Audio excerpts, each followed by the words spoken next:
نحمده ونصلي على رسوله الكريم اما بعد فاعوذ بالله من الشيطان الرجيم بسم الله الرحمن الرحيم رب اشرح لي صدري ويسر لي امري واحلل عقدة من لساني يفقهوا قولي۔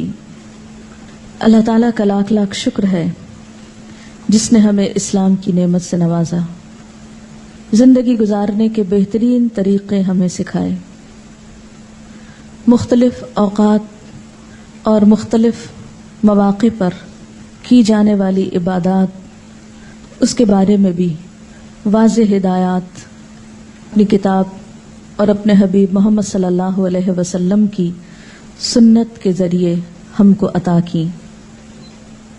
ہم سب جانتے ہیں کہ دین اسلام ایک وے آف لائف ہے، طریقہ زندگی ہے۔ یہ وہ طریقہ ہے جو اللہ نے اپنے بندوں کے لیے بھیجا ہے۔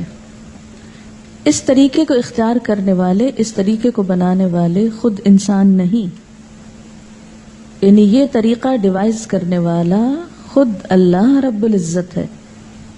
لہذا کوئی بھی کام جسے ہم اسلام کے نام پر کریں گے، دین کے نام پر کریں گے، اس کام کے لیے ضروری ہے کہ ہمارے پاس واضح ہدایات، انسٹرکشنز، تعلیمات اللہ کی طرف سے موجود ہوں، واضح دلائل سامنے ہوں۔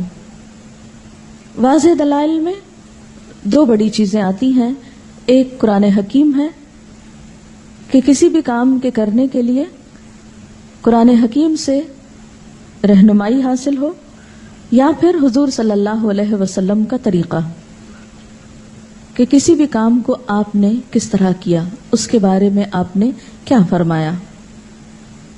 چونکہ یہ ماہ شعبان ہے، یہ بھی بابرکت مہینوں میں سے ایک مہینہ ہے، تو ہم دیکھیں گے کہ اس کے بارے میں قرآن حکیم اور سنت نبوی صلی اللہ علیہ وسلم میں کیا ارشادات ملتے ہیں کہ اس مہینے میں ہم کو کیا کرنا چاہیے۔ اب دیکھیے کہ عبادت کی اصل غرض کیا ہوتی ہے، اللہ تعالیٰ کی خوشنودی حاصل ہو، اور اس کو خوش کرنے کے لیے وہی کام کرنا ہے جو اس کو پسند ہے، یا اس نے بتایا ہے، یا اس کے ہاں وہ قبول ہو جائے، کیونکہ اجر اور ثواب ہم کو وہاں سے چاہیے، کسی انسان سے نہیں۔ یعنی دین کے نام پر ہم جو کچھ بھی کریں گے اس کا اجر اور ثواب اللہ تعالی سے امید رکھیں گے۔ لہذا ہمارے ہر کام کے پیچھے نیت اس کی رضا ہو اور طریقہ اس کے بتائے ہوئے قاعدوں کے مطابق ہو۔ جب ہم ماہ شعبان کے بارے میں قرآن پاک کی طرف رجوع کرتے ہیں تو ہمیں کوئی خاص آیت اس کی فضیلت کے بارے میں نہیں ملتی۔ مثلا رمضان المبارک کے بارے میں قرآن پاک میں آتا ہے، شہر رمضان الذی انزل فیہ القرآن۔ رمضان کی ایک رات لیلۃ القدر کے بارے میں بھی آتا ہے کہ لیلۃ القدر خیر من الف شہر، لیکن شعبان کے بارے میں کوئی ایسی آیت نہیں آتی۔ زیادہ سے زیادہ اس کی فضیلت کے بارے میں جو چیزیں ہم کو معلوم ہوتی ہیں وہ احادیث سے ہیں۔ احادیث میں ہم دیکھتے ہیں کہ اس مہینے کی جو مخصوص عبادات بتائی گئی ہیں وہ روزے ہیں۔ حضرت اسامہ بن زید رضی اللہ تعالی عنہ بیان کرتے ہیں کہ میں نے عرض کیا، یا رسول اللہ، لم اراک تصوم من شہر من الشہور ما تصوم فی شعبان، قال ذلك شہر یغفل الناس عنہ بین رجب ورمضان وهو شہر ترفع فیہ الاعمال الى رب العالمین واحب ان یرفع عملی وانا صائم۔ حضرت اسامہ بن زید رضی اللہ تعالی عنہ بیان کرتے ہیں کہ میں نے سوال کیا، اے اللہ کے رسول صلی اللہ علیہ وسلم، میں آپ کو کسی مہینے میں سوائے رمضان کے اتنے روزے رکھتے ہوئے نہیں دیکھتا جس قدر روزے آپ شعبان میں رکھتے ہیں۔ آپ نے فرمایا کہ لوگ اس رجب اور رمضان کے درمیان والے مہینے کی فضیلت سے غافل ہیں، حالانکہ اس مہینے میں لوگوں کے اعمال اللہ تعالیٰ کے سامنے پیش کیے جاتے ہیں۔ میری چاہت یہ ہے کہ میرے اعمال اللہ تعالیٰ کے سامنے میرے روزے کی حالت میں پیش ہوں۔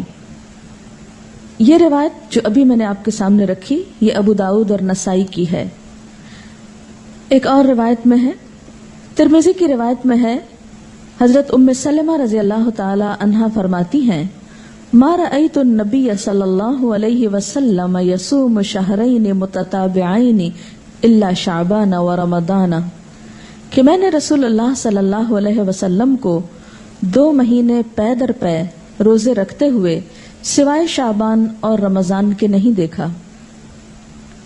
حضرت انس رضی اللہ تعالی عنہ بیان کرتے ہیں کہ رسول اللہ صلی اللہ علیہ وسلم سے یہ دریافت کیا گیا کہ ای الصوم افضل بعد رمضان؟ قال شعبان لتعظیم رمضان۔ قال فأی الصدقۃ افضل؟ قال صدقۃ فی رمضان۔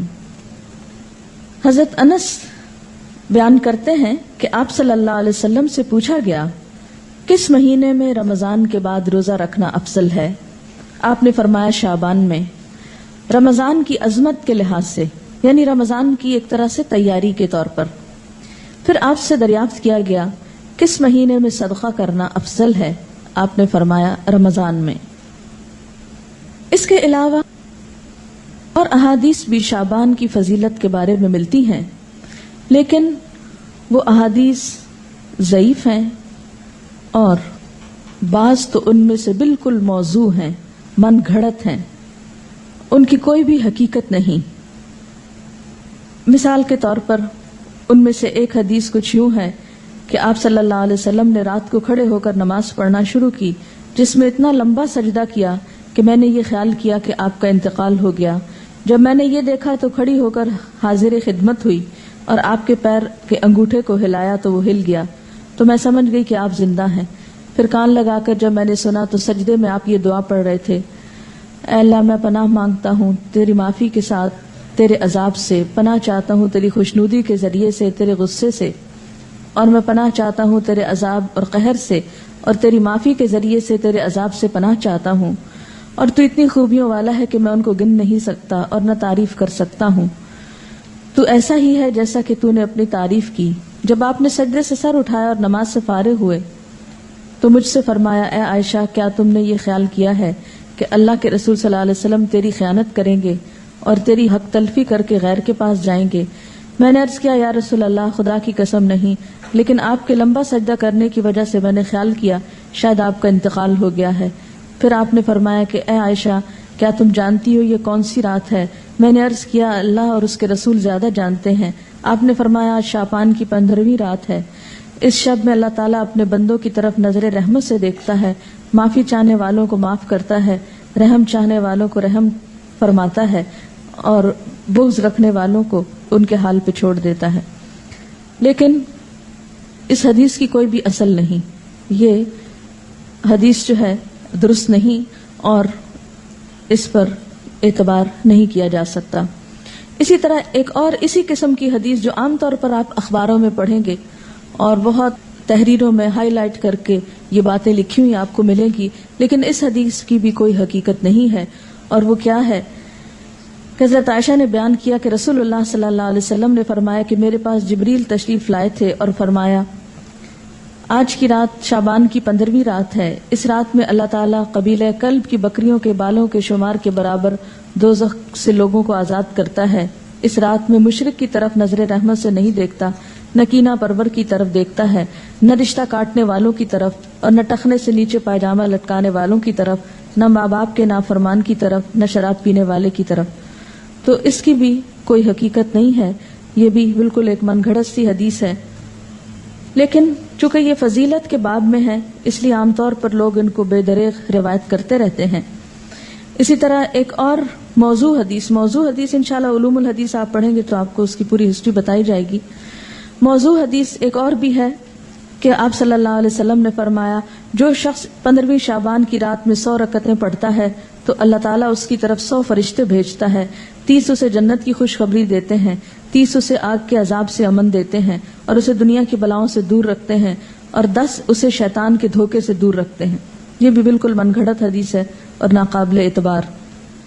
اسی طرح ایک اور روایت بیان کی جاتی ہے کہ شعبان کی 15ویں رات میں جو شخص 12 رکعت نماز پڑھے گا، ہر رکعت میں قل هو اللہ 30 مرتبہ، وہ نہیں مرے گا تا وقت اپنا ٹھکانہ جنت میں نہ دیکھ لے۔ از اٹ پاسبل کہ کوئی شخص یعنی جنت دنیا میں دیکھ لے؟ کیونکہ حدیث میں آتا ہے کہ وہ ایسی جگہ ہے کہ کسی آنکھ نے اس کو دیکھا ہی نہیں، کوئی دماغ اس کا تصور نہیں کر سکتا، خواب میں بھی کوئی نہیں دیکھ سکتا، تو کہاں یہ کہ وہ دیکھ لے۔ یہ بالکل من گھڑت سٹوری ہے اور ناقابل اعتبار۔ اور اس کی سفارش اس کے گھر کے 10 جہنمیوں کے بارے میں قبول کی جائے گی۔ آپ خود سوچیں ذرا اس کی حقیقت پر کہ ایک شخص ساری زندگی 5 وقت نماز پڑھتا ہے، صدقہ خیرات کرتا ہے، جھوٹ سے بچتا ہے، حرام سے بچتا ہے، اس کے بارے میں تو کوئی ایسی خوشخبری نہیں سنائی گئی، اور کہاں یہ کہ ایک شخص ایک رات میں کھڑے ہو کر ایک رکعت میں 30 دفعہ قل هو اللہ پڑھ لے، اور اس کے لیے اتنی بڑی بشارتیں کہ وہ دنیا میں ہی جنت دیکھ لے اور 10 گھر والوں کو بچا لے کہ جن کے بارے میں جہنم کا فیصلہ ہو چکا۔ یہ بات تو عقل بھی نہیں مانتی، کہاں یہ کہ اس کے اوپر دین کے اعتبار سے کوئی اعتماد کیا جا سکے۔ پھر اسی طرح ایک اور موضوع حدیث ہے، شعبان کی 15ویں تاریخ کا روزہ 120 سال کے روزے کے برابر ہے۔ یہ بھی مشہور ہے بات، اور یہ بالکل جھوٹ بات ہے، یعنی 60 سال گزشتہ زمانے کے اور 60 سال آئندہ کے، اور یہ چیز بھی قابل اعتبار نہیں۔ تو جو صحیح روایات سے ہم کو پتہ چلتا ہے شعبان کے بارے میں وہ کیا ہے کہ اس مہینے میں روزوں کی فضیلت ہے، یعنی ایک برکت والا مہینہ ہے، رمضان کی ابتدا ہے، رمضان کی تیاری ہے، اور کثرت سے نفلی روزے رکھنے چاہیے۔ ہاں 15 شعبان کے بعد نفلی روزوں سے بھی روکا گیا ہے تاکہ رمضان کے لیے کمزوری نہ ہو اور رمضان کے روزے چھٹنے کا اندیشہ نہ ہو۔ ایک آیت جو عام طور پر اس رات کے بارے میں قرآن پاک سے کوٹ کی جاتی ہے وہ سورۃ الدخان کی یہ آیت ہے، انا انزلناہ فی لیلۃ مبارکۃ انا کنا منذرین فیہا یفرق کل امر حکیم امرا من عندنا انا کنا مرسلین رحمتا من ربک انہ هو السمیع العلیم۔ ترجمہ ہے اس کا، بے شک ہم نے اسے برکت والی رات میں اتارا ہے، بے شک ہم خبردار کرنے والے ہیں، اس میں بانٹا جاتا ہے ہر حکمت والا کام ہمارے پاس کے حکم سے، بے شک ہم بھیجنے والے ہیں تمہارے رب کی طرف سے رحمت، بے شک وہی سنتا جانتا ہے۔ یہ آیات مکہ معظمہ میں نازل ہوئیں، واقعہ معراج سے قبل نازل ہوئیں۔ اس وقت 5 وقت نماز بھی فرض نہیں ہوئی تھی، روزے ویسے ہی 2 ہجری میں فرض ہوئے، اور مکہ میں بقی نام کا کوئی قبرستان تک نہ تھا، لہذا جو یہ بات مشہور کی گئی کہ اس رات میں فیصلے ہوتے ہیں، اور حضور صلی اللہ علیہ وسلم سے وہ ایک بہت بڑی روایت منسوب ہے کہ آپ صلی اللہ علیہ وسلم بقی والوں کے پاس رات کے وقت گئے اور وہاں پر آپ نے ان کے لیے دعائے مغفرت کی، تو اس کی کوئی بھی حقیقت نہیں ہے۔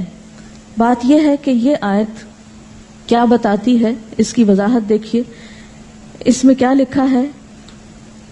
پہلے یہ بتا دوں کہ اس آیت کے بارے میں لوگوں نے یہ مشہور کر رکھا ہے کہ یہ 15 شعبان کے بارے میں ہے۔ یعنی سورۃ دخان کی یہ آیتیں عام طور پر آپ دیکھیں گے کہ ٹیلی ویژن میں 15ویں شب کو مختلف پروگرامز کے شروع میں کوٹ کی جاتی ہیں، پڑھی جاتی ہیں، اور لوگوں کو اس آیت کے ریفرنس سے یہ بتایا جاتا ہے کہ یہ 15 شعبان ہے، حالانکہ اس آیت کا نزول کب ہوا؟ مکہ میں ہوا، اور مکہ میں معراج سے قبل۔ اور پھر اس آیت میں جو بات پتہ چلتی ہے وہ کیا کہ اس مبارک رات میں قرآن پاک نازل کیا گیا، انا انزلناہ فی لیلۃ مبارکۃ۔ قرآن پاک ہی کی ایک اور آیت سے کیا پتہ چلتا ہے کہ قرآن پاک کب نازل ہوا؟ آپ بتائیے۔ رمضان میں نازل ہوا۔ سورۃ البقرہ کی آیت شہر رمضان الذی انزل فیہ القرآن، کہ رمضان وہ مہینہ ہے جس میں قرآن پاک نازل کیا گیا۔ پھر وہ رات شعبان میں کیسے آ گئی؟ پھر دوسری بات یہ ہے کہ سورۃ القدر کے شروع میں کیا آتا ہے؟ انا انزلناہ فی لیلۃ القدر. ہاں، اور لیلۃ القدر کون سی ہے؟ وما ادراک ما لیلۃ القدر لیلۃ القدر خیر من الف شہر تنزل الملائکۃ والروح فیہا باذن ربہم من کل امر سلام ہی حتی مطلع الفجر. ہمیشہ سے آپ کو معلوم ہے کہ اس سورت کی جو تفسیر کی جاتی ہے وہ کیا ہے کہ یہ کس رات کے بارے میں بات ہے؟ لیلۃ القدر کے بارے میں. اور لیلۃ القدر کیا شعبان میں ہوتی ہے یا رمضان میں؟ رمضان میں. اور رمضان کی کون سی رات ہوتی ہے؟ اس کے بارے میں تاکید سے نہیں بتایا گیا کہ کون سی رات. ہاں، آخری عشرے کی رات ہے. اور اس کی تفصیل کہاں سے پتہ چلتی ہے؟ حدیث پاک میں ہے کہ ایک مرتبہ آپ صلی اللہ علیہ وسلم گھر سے باہر تشریف لائے، دیکھا کہ دو شخص باہم جھگڑ رہے تھے. آپ نے ان کی صلح فرمائی، پھر فرمایا کہ میں تمہیں ایک خیر کی بات بتانے نکلا تھا مگر تم جھگڑ رہے تھے، اس لیے میں وہ بات بتانا بھول گیا. صرف اتنا یاد ہے کہ وہ بات یہ تھی کہ وہ رات کب ہے. یعنی میں یہ بتانے کو آ رہا تھا کہ لیلۃ القدر کب ہے، لیکن تمہارے جھگڑے کی وجہ سے وہ مجھ کو بھول گئی. اب مجھے یاد نہیں، بس اتنا یاد رہ گیا کہ وہ برکت والی رات رمضان المبارک کی آخری 5 طاق راتوں میں سے ایک تھی. اب تم اس کو 21، 23، 25، 27 اور 29ویں راتوں میں تلاش کرو. یہ بخاری کی روایت ہے. آپ صلی اللہ علیہ وسلم اس رات کو پانے کے لیے رمضان کے آخری عشرے کا اعتکاف فرمایا کرتے تھے. یہ بھی بخاری کی روایت ہے. تو اس سے کیا پتہ چلتا ہے کہ لیلۃ القدر، قدر سے مراد کیا ہے؟ ایک تو قدر و قیمت کے معنوں میں آتا ہے، دوسرا قدر سے مراد تقدیر بھی ہے کہ تقدیر کے فیصلے اس رات میں ہوتے ہیں، نہ کہ 15 شعبان کی رات کو. اور پھر آپ دیکھیں کہ اس میں ان آیتوں میں جو میں نے آپ کے سامنے سورۃ الدخان کی پڑھی ہیں، ان میں آتا ہے فیہا یفرق کل امر حکیم. فیہا سے مراد کیا ہے؟ اس رات میں یفرق تقسیم کیے جاتے ہیں، کل امر سب کام، حکیم حکمت والے، یعنی ہر قسم کے فیصلے اس رات میں فرشتوں کے حوالے کیے جاتے ہیں، ان کو دے دیے جاتے ہیں. تو اس سے بھی کیا پتہ چلتا ہے کہ سورۃ الدخان کی یہ آیت 15 شعبان کے بارے میں نہیں ہے بلکہ لیلۃ القدر کے بارے میں ہے، جس میں قرآن پاک بھی نازل ہوا اور جس میں لوگوں کی قسمتوں کے بھی فیصلے کیے جاتے ہیں. پھر اسی طرح یہ بات ہے کہ عام طور پر یہ کہا جاتا ہے، یعنی شعبان کے مہینے میں جو مختلف کام ہوتے ہیں ان کی تھوڑی سی حقیقت بتانا چاہوں گی کہ ہمارے ہاں جو چیزیں مشہور ہیں ان کی اصل کیا ہے.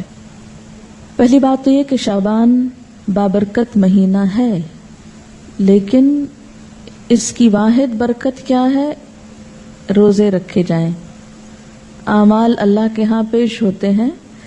اور آپ صلی اللہ علیہ وسلم نے کیا فرمایا کہ میں یہ چاہتا ہوں کہ میرا عمل اس وقت اللہ کے ہاں پیش ہو جب میں روزے سے ہوں.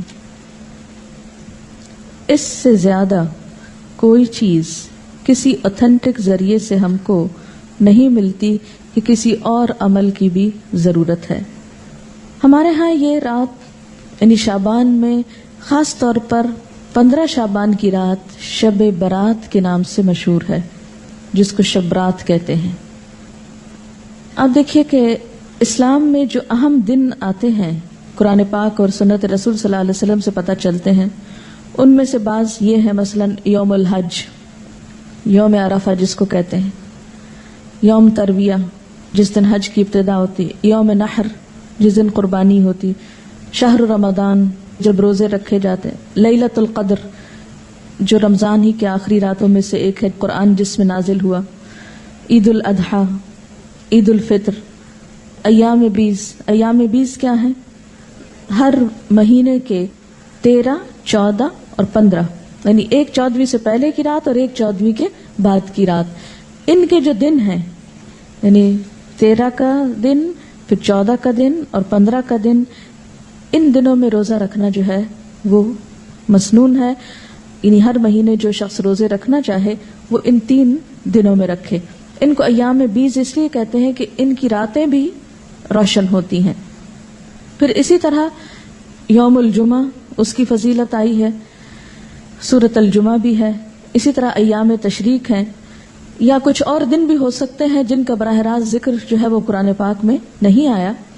لیکن شب برات کا نام نہ کہیں قرآن میں آیا ہے اور نہ کہیں حدیث میں آیا ہے. شب برات نہ قرآن میں نہ حدیث میں. اس کی ایک وجہ تو یہ بھی ہو سکتی ہے کہ اس کا یہ جو لفظ ہے شب، یہ عربی کا لفظ ہی نہیں ہے. یہ کس کا لفظ ہے؟ فارسی کا لفظ ہے. اور اگر اس کے آگے رات لگاتے ہیں، شب رات، تو رات بھی عربی کا لفظ نہیں. اور اگر آپ اس کے آگے برات لگاتے ہیں، شب برات، تو برات بھی عربی کا لفظ نہیں. یہ شاید سنسکرت کا لفظ ہے جو شادی میں برات آتی ہے. بعض لوگ یہ کہتے ہیں کہ اس کا نام شب براءت ہے. براءت کہتے ہیں بیزاری کو، جیسے سورۃ توبہ کے شروع میں آپ نے پڑھا براءۃ من اللہ ورسولہ. سورۃ توبہ کی ابتدا اسی سے ہوتی ہے. تو براءت کا لفظی معنی کیا ہوتا ہے؟ بیزاری. تو اس رات میں کس کی کس سے بیزاری اگر یہ شب براءت کہتے ہیں، حالانکہ براءت کوئی نہیں بولتا. تو یہ اپنی ترکیب کے اعتبار سے بھی کوئی اسلامی ترکیب نہیں ہے، اور نہ ہی کوئی اسلامی اعتبار سے اس کی کوئی فضیلت یا اہمیت یا حقیقت بنتی ہے. شب برات جو ہے یا شب رات جو ہے ہمارے ہاں عام طور پر باقاعدہ جشن کی شکل میں منائی جاتی ہے. حالانکہ اسلام میں جشن کے دن صرف 2 ہیں، عید الفطر اور عید الاضحیٰ. حضرت انس رضی اللہ تعالی عنہ سے روایت ہے کہ جب رسول اللہ صلی اللہ علیہ وسلم مدینہ منورہ آئے تو ان کے ہاں 2 دن تھے جن میں وہ کھیلتے اور خوشیاں مناتے. آپ صلی اللہ علیہ وسلم نے ان کے بارے میں دریافت فرمایا تو آپ کو بتایا گیا مدینہ والوں کی طرف سے کہ ہم جاہلیت کے زمانے سے یہ 2 دن مناتے چلے آ رہے ہیں. آپ صلی اللہ علیہ وسلم نے فرمایا اللہ تعالیٰ نے تم کو اس سے بہتر 2 دن عطا کر دیے ہیں، عید الفطر اور عید الاضحیٰ. تو شب برات کا جو جشن ہے، یعنی رات کو آتش بازی اور مخصوص قسم کے کھانے پکانا، ان کو اسلام کا ایک حصہ بنا لیا گیا. اگر آپ اس کو اپنے کلچر کا حصہ کہیں یا اپنی روایات کا حصہ جو بر صغیر کی ہیں خاص طور پر، تو کوئی بات نہیں. مثلاً آپ 14 اگست مناتے ہیں یا آپ 9 نومبر آج منا رہے ہیں، بہت سے لوگ گھروں میں چھٹی کر کے منانے کا ہمارے ہاں ایک ہی طریقہ چھٹی کر لی جائے. علامہ اقبال نے دن رات کام کیا تھا اور ہم دن رات چھٹیاں کرنا چاہتے ہیں. بہرحال تو وہ آپ کا کیا ہے، ایک لوکل کلچر ہے، اس کا اسلام سے کوئی تعلق نہیں. یعنی 9 نومبر کا اسلام سے کوئی تعلق نہیں. اسی طرح اگر آپ 15 کو آتش بازی کرتے ہیں یا حلوہ پکاتے ہیں تو وہ آپ کا لوکل کلچر تو ہو سکتا ہے، اس کا اسلام سے کوئی تعلق نہیں، کیونکہ اس کے بارے میں نہ کوئی تعلیم قرآن پاک سے ہم کو ملتی ہے اور نہ ہی نبی صلی اللہ علیہ وسلم کی سنت سے. مثلاً اس رات میں کیا ہوتا ہے، حلوہ پکایا جاتا ہے اور دوسروں کو کھلایا جاتا ہے، مردوں کی فاتحہ دلائی جاتی ہے، چراغاں کیا جاتا ہے، کینڈلز وغیرہ لوگ چھتوں پر جلاتے ہیں، اور اب اس کی جگہ دوسری بجلی کی بتیاں بھی جلائی جاتی ہیں، آتش بازی کی جاتی ہے، گھروں میں خاص طور پر رنگ روغن کیا جاتا ہے، صاف کیا جاتا ہے. لیکن اگر غور کیا جائے تو ان میں سے کوئی بھی چیز اپنی اصل کے اعتبار سے قرآن اور سنت سے نہیں ہے. جہاں تک اس بات کا تعلق ہے کہ حلوہ پکانا، تو آپ دیکھیے کہ اس کے پیچھے یہ کہا جاتا ہے کہ نبی صلی اللہ علیہ وسلم کا دانت مبارک احد میں شہید ہوا تھا تو آپ کو حلوہ پکا کر کھلایا گیا تھا، تو ہم بھی حلوہ پکاتے ہیں. تو بات یہ تھی کہ آپ نے تو دانت شہید کروایا تھا، ہم نے کتنے دانت اسلام کی راہ میں شہید کرائے ہیں. تو اگر دانت ہمارا شہید نہیں ہوا تو حلوہ کھانے کا ہم کو کیا حق ہے. دوسری بات یہ کہ آپ کو یہ معلوم ہے کہ جنگ احد شوال میں ہوئی تھی، جنگ احد شوال میں ہوئی تھی، اور ہم حلوہ 15 شب کو کھا رہے ہیں. لہذا اس حلوے کی کوئی بھی اصل نہیں ہے. اس رسم کی کچھ اصل ہندوانہ کلچر میں ملتی ہے. وہ کیا؟ ہندوؤں میں سال میں ایک دفعہ حلوہ پوری پکا کر کبوں کو کھلائی جاتی ہے. یہ ان کی ایک رسم ہے اور وہ اسے بزرگوں پرکھوں کو کھلانا کہتے ہیں. کیا کہتے ہیں؟ بزرگوں پرکھوں کو کھلانا. شب برات میں عموماً صرف حلوہ نہیں پوری بھی ہوتی ہے جو شاید اسی کلچر سے مشابہت رکھتی ہے. پھر آپ دیکھیے کہ بعض لوگ یہ کہتے ہیں کہ حضرت اویس قرنی نے آپ صلی اللہ علیہ وسلم کی مطابقت میں دانت شہید کیا تھا اور انہوں نے حلوہ کھایا تھا. تو یہ ہے کہ اگر آپ نے ان کی بھی پیروی کرنی ہے تو پھر پوری کیجئے، آدھے حصے کی نہیں. پہلے دانت توڑیے اور اس کے بعد پھر حلوہ کھائیے. لیکن بات یہ ہے کہ آپ صلی اللہ علیہ وسلم سے صرف بیٹھ کر حلوہ کھانے کی کوئی روایت نہیں ملتی. آپ کے گھر میں تو 2 ماہ چولہا نہیں جلتا تھا، صرف کھجور پانی پہ گزارا ہوتا تھا. پھر اسی طرح یہ ہے کہ بعض لوگ شب برات کو مردوں کی عید بھی کہتے ہیں. یعنی عید الفطر تو زندوں کی عید ہے، بعض کے ہاں شب برات مردوں کی عید ہے. ان کا خیال یہ ہے کہ اگر کوئی شخص شب برات سے پہلے مر جائے تو جب تک شب برات میں حلوہ پوری اور چپاتی پر اس کی فاتحہ نہ کی جائے وہ مردوں میں شامل نہیں ہوتا، اور نہ اس کے کنبے میں پہلا تہوار منایا جاتا ہے. یعنی رواج کیا ہے کہ جب کوئی فوت ہو جائے تو پہلا تہوار یہ منایا جائے، پھر اس کے بعد کوئی شادی رکھی جائے یا کوئی اور خوشی کا موقع.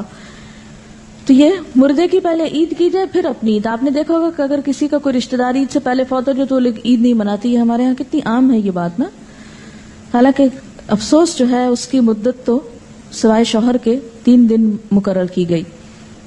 پھر اسی طرح یہ ہے کہ ان کے ہاں ہندوؤں کے ہاں اگر کوئی فوت ہو جائے تو یہ پرکھوں کو کھلانے والے واقعے سے پہلے نہ کوئی شادی بیاہ رکھتے ہیں اور نہ ہی کوئی اور خوشی کا موقع.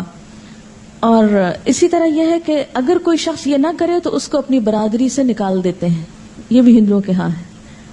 جب تک وہ برادری والوں کو روٹی نہ کھلائے یا یہ حلوہ پوری نہ کھلائے اس وقت تک اسے برادری میں شامل نہیں کرتے، کیونکہ ان کے ہاں ذات پات اور برادری سسٹم بہت اسٹرانگ ہے.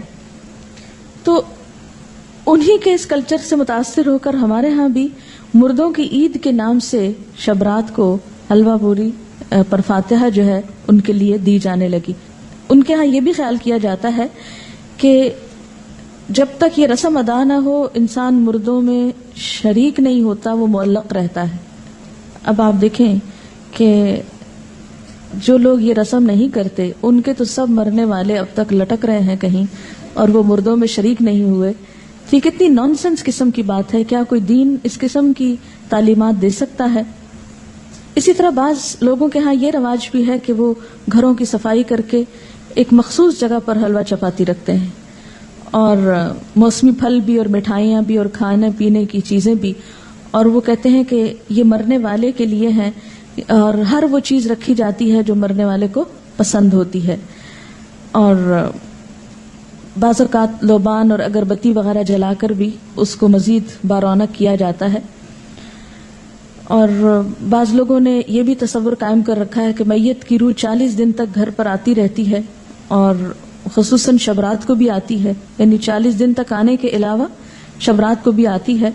تو اس کا کوئی ثبوت نہ قرآن پاک سے ہم کو ملتا ہے اور نہ ہی حدیث سے ملتا ہے. ابھی ریسنٹلی آپ نے سورۃ المومنون پڑھی، اس میں آپ نے برزخ کے بارے میں پڑھا، وَمِن وَرَائِهِمْ بَرْزَخٌ إِلَىٰ يَوْمِ يُبْعَثُونَ، کہ مرنے والا جب مر جاتا ہے تو ان کے پیچھے کیا ہے؟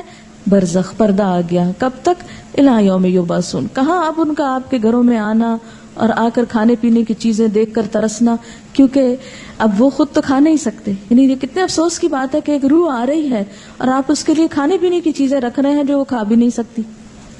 تو دین میں اس قسم کے کوئی عمل نہیں ہے کہ جو عقل سے مطابقت نہ رکھتے ہوں. جی یہ پوچھ رہی ہیں کہ وہ سب پھر کھاتا کون ہے؟ اگر سمجھ بھی لیا جائے کہ وہ سپوز کہ وہ آتے ہیں تو آ کے دیکھ کے چلے جاتے ہیں اور پھر ہم خود بیٹھ کے کھا لیتے ہیں یا اوروں کو کھلا دیتے ہیں. یہ کس قدر شرمناک بات ہے کہ مہمان نے تو کچھ کھایا نہیں اور اپنی موج کر لی ہم نے. اور بعض لوگ اس کی دلیل جو روحوں کے آنے کی کہتے ہیں کہ قرآن پاک میں بھی روح کا لفظ آیا ہے، اور حالانکہ آپ جتنی آیتیں بھی اس ضمن میں پڑھ چکے ہیں وہ حضرت جبریل علیہ السلام کے بارے میں ہے یا وحی کے بارے میں ہے. اور بعض لوگوں کا خیال یہ ہے کہ اگر شب رات کو یہ فاتحہ نہ دلائی جائے تو مردے غمگین واپس جاتے ہیں، اور اگر فاتحہ دلائی جائے تو مردے خوش خوش واپس جاتے ہیں. یہ ہندوانہ سوچ ہے، کیونکہ ہندوؤں کے ہاں روحیں بھٹکتی پھرتی ہیں. انشاءاللہ آپ کو لیٹر آن یہ 3 بڑے مذاہب جو بر صغیر سے متعلق ہیں، ہندوازم اور بدھزم اور سکھوں کے بارے میں انشاءاللہ کچھ لیکچرز دلوائے جائیں گے. یہ ہم آخر میں بالکل کرتے ہیں، اور اس وقت جب آپ قرآن پاک تقریباً پڑھ چکے ہو، تاکہ آپ جب وہ سنیں تو قرآن کو کمپیئر کر سکیں کہ ان باتوں کی تردید قرآن میں کس کس طریقے سے ہوتی ہے. پھر آپ کے اپنے اندر بھی ایک میزان پیدا ہو جاتا ہے نا. اگر ہم ابھی آپ کو سنا دیں تو شاید آپ کو وہ ایک معلومات سے زیادہ کوئی چیز نہ لگے. تو ہندوؤں کے ہاں یہ سمجھا جاتا ہے کہ روحیں بھٹکتی پھرتی ہیں، اور ان کے خیال میں تو بعض اوقات وہ دشمنوں سے انتقام بھی لیتی ہیں، لیکن قرآن پاک سے اور حضور صلی اللہ علیہ وسلم کی سنت سے کہیں ثابت نہیں. آپ صلی اللہ علیہ وسلم نے کبھی نہیں فرمایا کہ آج حضرت خدیجہ کی روح واپس آئی ہے، یا میرے والدین کی روح آئی ہے، یا آپ کے بیٹے جو آپ کی زندگی میں فوت ہو گئے تھے ان میں سے کسی کی روح آئی، یا آپ کے جو عزیز چچا تھے حضرت حمزہ ان کی کوئی روح، یا دیگر کسی کی بھی روح کے بارے میں آپ صلی اللہ علیہ وسلم سے کوئی بھی ایک روایت نہیں ملتی. زیادہ سے زیادہ جو ملتا ہے یہ سورۃ المومنون کی آیت ہے جو کیا بتاتی ہے کہ مرنے والوں کے پیچھے وَمِن وَرَائِهِمْ بَرْزَخٌ إِلَى يَوْمِ يُبْعَثُونَ. اور برزخ کا لفظی معنی کیا ہے؟ پردہ، اوٹ، حجاب، آڑ، کہ اب وہ ادھر نہیں آ سکتے، ہم ادھر نہیں جا سکتے، وہ ادھر نہیں آ سکتے. یہی تو اصل جدائی ہے، ورنہ سینسز ہمارے اندر بھی ہیں اور سینسز ان کے اندر بھی ہیں. موت اس چیز کا نام نہیں کہ سینسز ختم ہو گئے، سینسز ان کے بھی موجود ہیں اور ہم لوگ بھی جیتے جاگتے ہیں. موت آپ یوں سمجھ سکتے ہیں کہ جیسے ایک یہ کمرہ ہے، اس وقت ہم یہاں بیٹھے ہیں، اور ایک ساتھ والا کمرہ ہے، اور ان دونوں کے بیچ میں ایک دیوار ہے. اس کا دروازہ کھلتا ہے تو ایک شخص ادھر چلا جاتا ہے. موت کا بھی یہی ہوتا ہے کہ وہ ایک مخصوص گیٹ کھلتا ہے اور انسان اس دنیا سے رخصت ہو کے دوسری دنیا میں چلا جاتا ہے. موت فنا کا نام نہیں، موت صرف انتقال ہے، ایک جگہ سے دوسری جگہ جانے کا نام ہے. یہاں بھی انسان خوشی غم محسوس کرتا ہے اور برزخ میں بھی انسان خوشی غم محسوس کرتا ہے. دنیا میں خوشی غم کے اسباب اور ہوتے ہیں، برزخ میں خوشی غم کے اسباب انسان کے اعمال ہوتے ہیں. وہاں ان کو خوشیاں ملتی ہیں جو اچھے عمل کر جائیں، یا ان کے پیچھے ان کی اولاد کوئی اچھے کام کرے، یا صدقہ جاریہ کے کچھ کام چھوڑ جائیں تو وہ ان کی خوشیوں کا سبب ہوتے ہیں. جبکہ دنیا میں ہم عام طور پر مال وغیرہ یا لوگوں کے جمع ہونے یا کھانے پینے کی محفلوں میں خوش ہوتے ہیں، جبکہ وہاں پر ایسی نہ کوئی محفل ہے اور نہ ایسے کوئی انتظام ہے اور نہ یہ چیزیں وہاں پر فائدہ دیتی ہیں. جیسے کہ قرآن پاک میں آتا ہے یوم لا ينفع مال ولا بنون الا من اتى الله بقلب سلیم. اس دن نہ مال اور نہ بیٹے کچھ بھی کام نہیں آئے گا سوائے اس کے جو قلب سلیم یعنی سلامت دل لے کر آیا، کہ جس میں صرف اللہ کی ذات جمی ہوئی ہو. اسی طرح یہ ہے کہ ہمارے ہاں چراغاں اور آتش بازی کی جاتی ہے، لائٹننگ کی جاتی ہے. یہ بھی بیسیکلی ایک ہندوانہ رسم ہے، اور اگر ہندوانہ نہ بھی ہو ہمیں اس سے بھی کوئی نہیں کہ کس کی ہے اور کس کی نہیں، اس لیے کہ صرف ہندو نہیں تو دنیا بھر میں اب آتش بازی کے شو جو ہیں وہ دیکھے جا سکتے ہیں. اسلامکلی ایسی چیزوں کو بہت پروموٹ کرنا، تھوڑا بہت روشنی اور تھوڑی بہت ایسی چیز اعتدال میں، تو وہ کسی حد تک آپ کہہ سکتے ہیں مثلا شادی کے موقع پر اگر اعلان کرنا ہے، کیونکہ لازم ہے نکاح کا اعلان کرنا، تو اس کے لیے اگر کچھ تھوڑی بہت روشنی کر لیتا ہے حدود کے اندر رہتے ہوئے تو کوئی حرج نہیں. لیکن جس ملک کا حال یہ ہو کہ اس کی فیکٹریاں آدھا دن بند رہتی ہوں صرف اس لیے کہ بجلی نہیں، وہاں ایک رات میں اتنی بجلیاں ضائع کر دینا. خصوصاً میں کراچی میں دیکھتی ہوں کہ راتوں کو جو فنکشنز ہوتے ہیں ان میں بے تحاشا بجلی صرف کی جاتی ہے، اور بعض اوقات محض نمائش کے لیے. یہ کس قدر اسراف ہے. دن میں فیکٹریز میں کام کرنے کے لیے بجلی نہیں، اور وہی بجلی ہم محض رات کو دل کی خوشی کے لیے ضائع کر بیٹھتے ہیں. یہ ایک قومی نقصان بھی ہے، اور اللہ کے ہاں بھی اس کی پوچھ ہوگی کہ اتنا اسراف آخر کیوں. ہر چیز اپنی حدود کے اندر ہی اچھی ہے اور ایک لمیٹڈ ٹائم میں ہی اچھی ہے. اس سے بڑھ جانا جو ہے وہ دنیا اور آخرت دونوں میں نقصان دیتا ہے.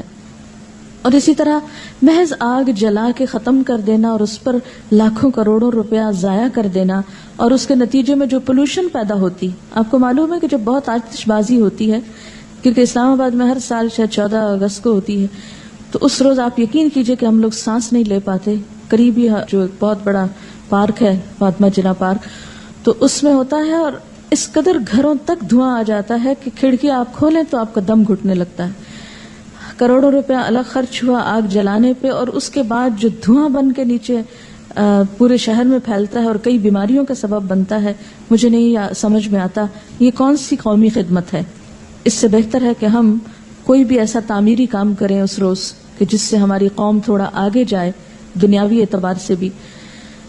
بہرحال اپنے خون پسینے کی کمائی کو آگ جلا کر اڑا دینے میں اور لوگوں کو اذیت دینے میں اور محض وقتی صرف ایک ایکسائٹمنٹ میں خرچ کر دینا اسلام کی روح سے میل نہیں کھاتا.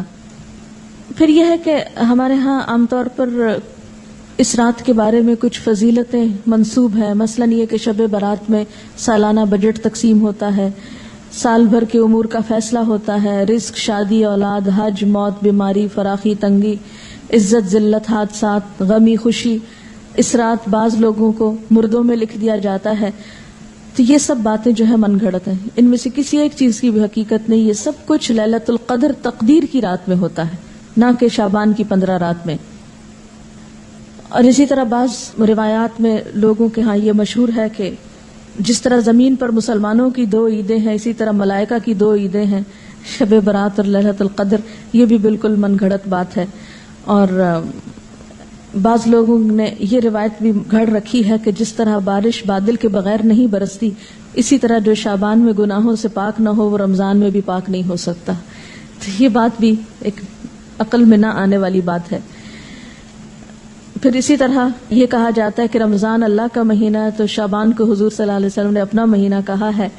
اس کی بھی کوئی حقیقت نہیں. اور بعض روایات میں آتا ہے کہ تمام مہینوں پر شعبان کی فضیلت ایسی ہے جیسی مجھے تمام انبیاء پر. یہ بھی من گھڑت بات ہے. اور شعبان کی 15ویں رات قیام کرو اور دن کو روزہ رکھو، کیونکہ اللہ تعالیٰ اس دن آسمان دنیا پہ تجلی فرما کر کہتا ہے کہ ہے کوئی بخشش مانگنے والا کہ اسے بخش دوں. یہ تو ہر رات میں ہوتا ہے. صحیح حدیث سے کیا پتہ چلتا ہے کہ ہر رات اللہ تعالیٰ آسمان دنیا پہ نزول فرماتے ہیں اور یہی فرماتے ہیں کہ ہے کوئی بخشش مانگنے والا کہ میں اسے بخش دوں، ہے کوئی مصیبت زدہ کہ میں اس کی مصیبت دور کروں. اس کے لیے صرف 15 رات مخصوص نہیں ہے. پھر اسی طرح بعض لوگوں نے یہ بھی مشہور کر رکھا ہے کہ جو شعبان کے 3 روزے رکھتا ہے اس کے سب گناہ معاف ہو جاتے ہیں اور اس کی روزی میں برکت دی جاتی ہے. اور اس کی بھی کوئی حقیقت نہیں ہے. یہ کیسے ہو سکتا ہے سال بھر انسان گناہ کرے اور صرف شعبان کے 3 روزے رکھ کے سب کچھ درست کر لے. اسلام شارٹ کٹ نہیں، اسلام چند ریچولز کی ادائیگی کا نام نہیں. اسلام ایک وے آف لائف ہے، طریقہ زندگی ہے. اس میں اللہ کے حقوق بھی ہیں اور بندوں کے حقوق. یہ کس طرح ہو سکتا ہے کہ ایک شخص دوسروں کے حقوق پہ ڈاکہ ڈالے، کسی کو تانے دے، کسی کی چغلی کرے، کسی کے گھر میں آگ لگوائے، کسی کو ستائے، کسی کو مارے اور حرام خوری کرے، اور پھر اس طرح کے چند کام کر کے حلوے پکا کے کھا کے اور چند اور ریچولز ادا کر کے یہ سمجھے کہ اس کے دین کی ساری ذمہ داری پوری ہو گئی؟ ایسی کوئی چیز قرآن کی روح سے تو ہم کو معلوم نہیں ہوتی. پھر اسی طرح یہ ہے کہ بعض لوگ 15 شب کو جاگتے ہیں اور صبح روزہ رکھتے ہیں، اور ان کے نزدیک یہ رات کو جاگنا اور صبح روزہ رکھنا جو ہے یہ سارے گناہوں کی معافی کا ذریعہ ہے. اس کے بارے میں ایسی کوئی بشارت یا کوئی فضیلت کسی صحیح حدیث میں نہیں آئی. ایک ضعیف حدیث میں ایسی چیز ملتی ہے. اس لیے اگر کوئی اپنے شوق سے کسی ایک رات میں جاگنا چاہے تو وہ صرف 15 نہ جاگے، 13 بھی جاگ لے، 14 بھی جاگ لے، یا کوئی اور رات بھی شعبان کی جاگ لے. صرف اسی رات کو مخصوص نہیں کرنا چاہیے. عام طور پر لوگ یہ کہتے ہیں کہ کیا فرق پڑتا ہے، کوئی نیکی کرتا ہے تو کرتا رہے، تو ٹھیک ہے وہ ان کی مرضی. لیکن اگر کوئی یہ سمجھے کہ اس نیکی سے میرے سارے گناہ معاف ہو جائیں گے یا میرے اگلے پچھلے گناہوں کی صفائی ہو جائے گی، تو ایسی کوئی توقع نہیں رکھنی چاہیے. وہ تو یہ بھی ہو سکتا ہے کہ آپ کسی بھی وقت اللہ سے رو کر دعا مانگے تو ہو سکتا ہے پچھلے سارے گناہ معاف ہو جائیں. لیکن اس رات کے بارے میں ایسی کوئی صحیح حدیث جو ہے وہ نہیں ملتی. آپ دیکھیے کہ یہ سب چیزیں بیان کرنے کا مقصد کیا ہے.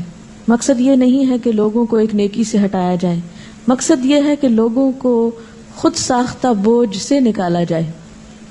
جب ہم دین میں کوئی چیز خود ایجاد کرتے ہیں، خود اس کی فضیلت بنا لیتے ہیں، اس کی پابندی کرتے ہیں، تو بسا اوقات ہم اپنے اوپر ناروا بوجھ ڈال لیتے ہیں. یہود و نصارہ کے ہاں اپنے روحانی تزکیے کے لیے کچھ عبادات انہوں نے خود سے خود گھڑ لی تھی جو اللہ کی طرف سے ان پر عائد نہیں تھی.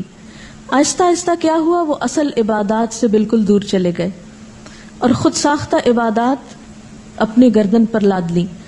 اور نتیجہ کیا ہوا کہ وہ ایک وقت آیا کہ وہ بالکل دین سے بیگانہ ہو گئے. آج ہمارے معاشرے میں بھی ہم دیکھتے ہیں کہ جو اصل دین ہے اس سے ہم کوسوں دور ہیں.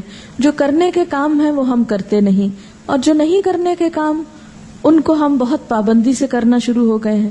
اس کا نتیجہ کیا نکلا ہے کہ ہم ایسے بوجھ تلے دب گئے ہیں کہ جس نے ہم سے ہمارے فرائض بھی بعض اوقات چھڑا دیے. نبی صلی اللہ علیہ وسلم کے آنے کی غرض جو قرآن پاک میں بتائی گئی ہے سورۃ الاعراف میں، وہ کیا ہے؟ وَيَحِلُّ لَهُمُ الطَّيِّبَاتُ وَيُحَرِّمُ عَلَيْهِمُ الْخَبَائِثَ وَيَدَعُ عَنْهُمْ إِصْرَهُمْ وَالْأَغْلَالَ الَّتِي كَانَتْ عَلَيْهِمْ. اور پاکیزہ چیزوں کو وہ ان کے لیے حلال بتاتے ہیں اور گندی چیزوں کو ان پر حرام فرماتے ہیں، اور ان لوگوں پر جو بوجھ اور طوق یعنی پچھلی شریعتوں نے ڈال دیے تھے ان کو دور کرتے ہیں. تو نبی صلی اللہ علیہ وسلم نے پچھلی شریعتوں کی سب من گھڑت عبادات کو ختم کر دیا اور صاف ستھرا قابل عمل دین ہمارے لیے چھوڑا کہ جس میں دن میں 5 نمازیں فرض ہیں، تو سال میں ایک رمضان کے روزے فرض ہیں، اور ایک مرتبہ صاحب حیثیت لوگوں پر زکوٰۃ فرض ہے سال میں، اور زندگی میں ایک مرتبہ حج فرض ہے صاحب استطاعت لوگوں پر. اس کے علاوہ کچھ چیزیں سنت کے درجے میں، کچھ نوافل کے، کچھ مستحب کے درجے میں ہیں کہ کر لو تو بہت اچھا، نہیں کر سکتے تو پوچھ نہیں. اور کبیرہ گناہوں سے بچنے پر زور ہے. پھر صغیرہ گناہوں کو بھی ڈسکریج کیا گیا. بہت زیادہ ریچولز میں لوگوں کو نہیں الجھایا گیا، بہت زیادہ پابندیاں ان پہ نہیں لگائی گئیں. لیکن جو ہی ہم دین کا نام لیتے ہیں تو ہمارے سامنے کرو اور نہ کرو کچھ ایسی چیزیں آ جاتی ہیں کہ جو عموماً پریشان کر دیتی ہیں. اسی طرح ایک اور چیز بھی ہمارے ہاں مشہور ہے، اور وہ سلامی روزہ ہے جو شعبان کے مہینے میں رکھا جاتا ہے. شعبان کے آخری دن استقبال رمضان کے لیے بعض لوگ روزہ رکھتے ہیں جس کو سلامی روزہ بولتے ہیں. اور سلامی اس کو کیوں کہتے ہیں کہ رمضان کو سلام کر رہے ہیں. یہ نہ تو حضور صلی اللہ علیہ وسلم نے خود رکھا، نہ کسی کو رکھنے کی اجازت دی. آپ کا حکم کیا ہے کہ نصف شعبان کے بعد نفلی روزے مت رکھو. ہاں اگر کسی کا فرض رہتا ہے قضا تو وہ رکھ لے. نفلی روزے رکھنے سے نصف کے بعد منع کیا. اس کی وجہ کیا ہے کہ نصف کے بعد رمضان کی تیاری مقصود ہے، کیونکہ روزے سے بہرحال کمزوری تو ہوتی ہے، تھک جاتا ہے انسان. ایسا نہ ہو کہ شعبان میں نفلی رکھ کے اتنا تھک جائے کہ جب فرض کی ادائیگی کا وقت آئے تو بیمار پڑ جائے. پھر اسی طرح بہت سی چیزیں صرف سنی سنائی ہیں اور آگے بیان ہوتی رہتی ہیں. اور اس کے بارے میں آپ جانتے ہیں کہ آپ صلی اللہ علیہ وسلم نے فرمایا کہ کسی شخص کے جھوٹا ہونے کے لیے اتنا ہی کافی ہے کہ وہ ہر سنی سنائی بات کو آگے بیان کرنا شروع کر دے. تو ہمیں کوئی بھی بات کسی کو بھی آگے بتانے سے پہلے ضروری ہے کہ اس کی تصدیق اور تحقیق ہو جائے تاکہ خدا کے ہاں ہم جواب دہ نہ ہوں. اور آپ نے وہ حدیث بھی پڑھ رکھی ہے کہ آپ صلی اللہ علیہ وسلم نے فرمایا من کذب علی متعمدا فلیتبوأ مقعدہ من النار. جس نے جان بوجھ کر مجھ پہ جھوٹ گھڑا اس کو چاہیے کہ اپنا ٹھکانہ جہنم میں بنا لے. اسی طرح ایک بہت مشہور بات جو شبرات سے منسلک ہے وہ آپ صلی اللہ علیہ وسلم کی جنت البقیع میں حاضری ہے. حضرت عائشہ فرماتی ہیں کہ اللہ کے رسول صلی اللہ علیہ وسلم جب میری باری کے دن میرے گھر تشریف لاتے تو جنت البقیع ضرور جاتے. ایک دن میں نے ان کا پیچھا کیا، آپ قبرستان تشریف لے گئے اور مردوں کے لیے استغفار کرتے رہے. آپ کا معمول تھا کہ ہفتہ عشرہ میں قبرستان جایا کرتے تھے، لیکن 15ویں شعبان کو خاص طور پر قبرستان جانا آپ سے کہیں بھی ثابت نہیں. یعنی یہ آپ روٹین میں جاتے تھے، مخصوص یعنی خاص طور پر 15ویں شعبان کے لیے بات نہیں آتی. جن روایات میں ہے وہ ضعیف ہیں یا موضوع روایات ہیں. اس لیے ہمارے ہاں جو عام طور پر رواج ہے کہ 15 شعبان کو لوگ رات کے وقت بعض اوقات قبرستان جاتے ہیں, وہاں قبروں پہ چراغاں کرتے ہیں یا خاص قسم کے عمل کرتے ہیں, تو ایسی کوئی چیز جو ہے نبی صلی اللہ علیہ وسلم کی سنت سے ثابت نہیں. جو ثابت ہے وہ کیا ہے کہ گاہے بگاہے آپ جاتے تھے, خصوصاً مرد حضرات کو جانا چاہیے. آپ صلی اللہ علیہ وسلم نے قبرستان جانے کے لیے کیا فرمایا ہے کہ کنت نہیتکم عن زیارت القبور فزوروها فإنها تزہد الدنیا وتذکر الآخرہ. میں تم کو پہلے قبروں کی زیارت سے منع کیا کرتا تھا, لیکن اب تم جایا کرو کیونکہ وہ دنیا سے بے رغبتی اور آخرت سے بارغبت کرتی ہیں, یعنی آخرت کو یاد دلاتی ہیں اور دنیا سے بے رغبت کرتی ہیں. لیکن ہمارے ہاں عام طور پر تو لوگ قبرستان کے پاس سے گزرتے ہوئے بھی اپنے شغل میلوں میں مشغول رہتے ہیں اور قبر والوں کو بھول جاتے ہیں, کوئی ان کو سلام نہیں کرتے, نہ ان کو دعا دیتے ہیں. اور اسی طرح وہاں کبھی عبرت کی نظر سے کتنے لوگ ہیں, آپ سب جا کے اپنے گھر والوں سے پوچھئے کہ کتنے لوگوں نے اس حدیث پر عمل کیا کہ نبی صلی اللہ علیہ وسلم نے جو فرمایا ہے کہ قبروں کی زیارت کیا کرو کیونکہ وہ دنیا سے بے رغبت کرتی ہیں اور آخرت کی یاد دلاتی ہیں. ہم میں سے کتنوں کے باپ, بھائی, بیٹے صرف اس غرض سے کبھی قبرستان گئے ہوں کہ جا کے اپنی موت کو یاد کر کے آئیں, نہ ہونے کے برابر. لیکن جو چیز اللہ کے رسول صلی اللہ علیہ وسلم نے نہیں کی وہ ہم سب شوق سے کرتے ہیں اور اس میں پھر ایک میلے کا سما بھی پیدا کر لیتے ہیں. تو بات یہ ہے کہ ہمیں ان طریقوں کو عام کرنے کی ضرورت ہے جن کے بارے میں ہم سے پوچھا جائے گا اور قیامت کے دن ہم سے حساب لیا جائے گا, اور ان چیزوں سے بچنے کی ضرورت ہے کہ جن کے بارے میں ہمیں کہا نہیں گیا اور ہم نے خود ساختہ طور پر دین میں ان کو شریک کر لیا. آپ دیکھیے کہ جیسے کہ پہلے شروع میں نے عرض کیا کہ اس رات کے بارے میں جو سورۃ الدخان کی آیت کوٹ کی جاتی ہے, تو یاد رہے کہ سورۃ الدخان مکہ میں نازل ہوئی اور شعبان کے لیے جنت البقیع جانے کی روایت مدینہ سے تعلق رکھتی ہے. یہ کس طرح ہو سکتا ہے کہ ایک کام مکہ ہوا اور دوسرا مدینہ ہوا؟ یہ سب باتیں اس لیے مشہور ہوئیں کہ ان کی اصل حقیقت پر غور نہیں کیا گیا اور صرف دیکھا دیکھی یا سنا سنائی میں یہ چیزیں عام کر کے لوگوں میں اتنی پھیلا دی گئیں کہ اگر کوئی شخص اس کے بارے میں یہ بتائے بھی کہ یہ درست نہیں تو عموماً اسی کو برا بھلا کہا جاتا ہے اور ان چیزوں پر اصرار کیا جاتا ہے. یہ تھی اصل حقیقت جو میں نے آپ کے سامنے رکھی ہے. اگر آپ چاہیں تو اس کو قبول کر لیں اور چاہیں تو آپ وہی کریں جو آپ کرتے رہتے ہیں, کیونکہ میرا حساب بھی اللہ کے ذمہ ہے اور آپ کا بھی. ہم میں سے کوئی کسی کا ذمہ دار بنا کے نہیں بھیجا گیا, ہر ایک کو خود جواب دہی کرنی ہے. فرض یہ بنتا ہے کہ جو بات انسان کو معلوم ہو وہ دوسروں تک پہنچا دے. تو خلاصہ کیا ہے ساری گفتگو کا کہ نمبر 1 کہ بابرکت رات جس کی طرف سورۃ الدخان میں اشارہ کیا گیا ہے وہ لیلۃ القدر کی رات ہے, اور لیلۃ القدر رمضان کی رات ہے, 15 شعبان کی رات نہیں ہے. اور اس کے علاوہ جو رسم و رواج عموماً اس رات کے حوالے سے کیے جاتے ہیں وہ اسلامی کلچر کا حصہ نہیں, اور انہی رسموں کے بارے میں ہی علامہ اقبال نے کہا تھا وضع میں تم ہو نصارہ تو تمدن میں ہنود, یہ مسلمان ہیں جنہیں دیکھ کے شرمائے یہود, یہ امت روایات میں کھو گئی حقیقت خرافات میں کھو گئی. تو بات یہ ہے کہ خرافات اتنی عام ہو گئی ہیں کہ اصل حقیقت ہماری نظروں سے اوجھل ہو گئی ہے. میکسیمم جو کرنے کا کام ہے وہ یہ کہ روزے رکھیے, اور وہ بھی 15 کے بعد نفلی نہیں. اگر پچھلے سال کے آپ کے کوئی چھٹے ہوئے ہیں تو ان کو پورا کر لیجئے. کچھ دن پہلے عیسائیوں کے ہاں بھی مردوں کی عید منائی گئی.